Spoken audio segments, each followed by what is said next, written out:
अयोध्या का राज दरबार,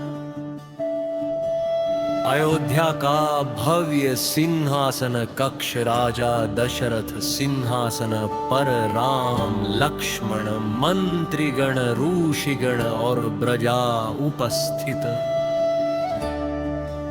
वातावरण उत्सव का है। उठकर गंभीर और प्रेम से अयोध्या की प्रजा, मंत्रीगण और राजकुमारों, आज एक शुभ घड़ी आई है। लंबे समय से मैंने इस राज्य का पालन किया है। अब समय आ गया है कि राज्यभार अपने सबसे योग्य पुत्र राम को सौंप दूं। मुख्य पुरोहित, आज से अयोध्या के युवराज और भावी राजा होंगे मर्यादा पुरुषोत्तम राम। इन जैसा विनीत, धर्मशील और वीर पुत्र दुर्लभ है। चेहरा कठोर होता है, वह उठ खड़ी होती है। कैकेयी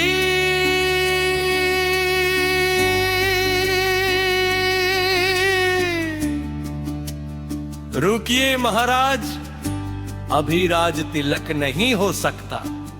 आश्चर्य से प्रिय कैकेयी, यह क्या कह रही हो? आज तो आनंद का दिन है, तुम भी प्रसन्न हो। कैकेयी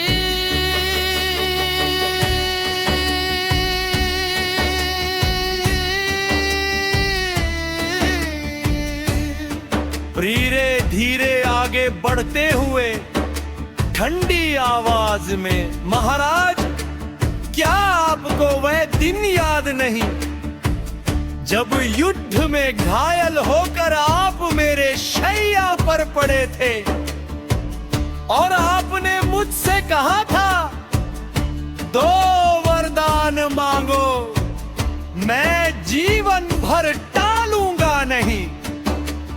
धीरे धीरे याद करते हुए, हाँ याद है, वह बात मैं कैसे भूल सकता हूँ।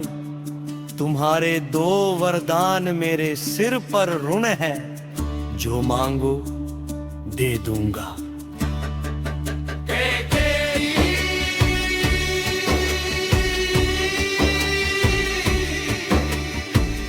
कटु मुस्कान के साथ, तो सुनिए महाराज, पहला वरदान, आप राम को नहीं, मेरे पुत्र भरत को अयोध्या का राजा बनाएंगे। हिलकर टूटती आवाज में, क्या कैकेयी ये कैसी अनुचित बात कर रही हो? राम सबसे बड़े हैं, योग्य भी वही है। कठोरता से, और दूसरा वरदान, राम को 14 वर्ष के लिए वनवास भेजिए, अयोध्या से दूर, जहां से वह राज सिंहासन का दावा ना कर सके।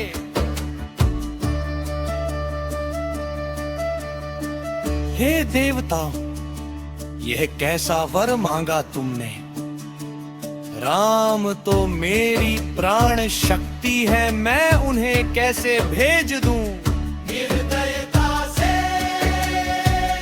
महाराज, राजा का वचन धर्म होता है। क्या आप अब अपने ही शब्द से पीछे हटेंगे? करते हुई आवाज में, राजा को अपना वचन निभाना ही पड़ता है। मैं तुम्हारे वरदान स्वीकार करता हूँ, चाहे मेरा हृदय टुकड़े टुकड़े टुकड़े हो जाए। राम को वनवास का समाचार, राम को 14 वर्ष के लिए वनवास भेजिए, अयोध्या से दूर, जहां से वह राज सिंहासन का दावा ना कर सके। हे देवता, यह कैसा वर मांगा तुमने? राम तो मेरी प्राण शक्ति है, मैं उन्हें कैसे भेज दूं? निर्दयता से महाराज, राजा का वचन धर्म होता है। क्या आप अब अपने ही शब्द से पीछे हटेंगे? टूटी हुई आवाज में राजा को अपना वचन निभाना ही पड़ता है।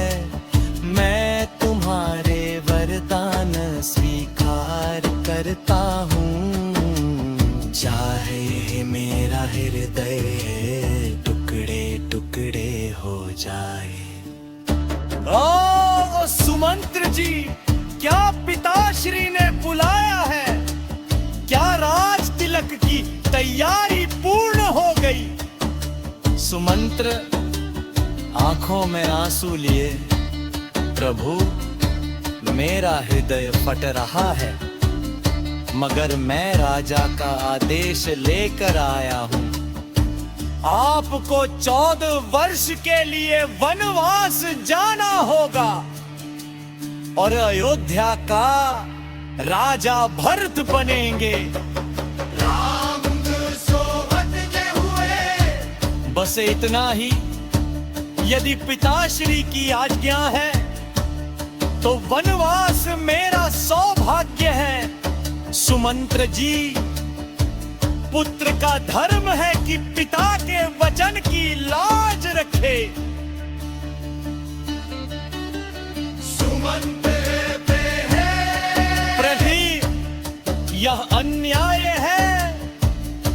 आप सबके प्रिय हैं, यह कैसा निर्णय? राम मृदु मुस्कान से, अन्याय कैसा? सुमंत्र जी, मेरे पिता ने एक बार वचन दिया है, उसे निभाना ही धर्म है।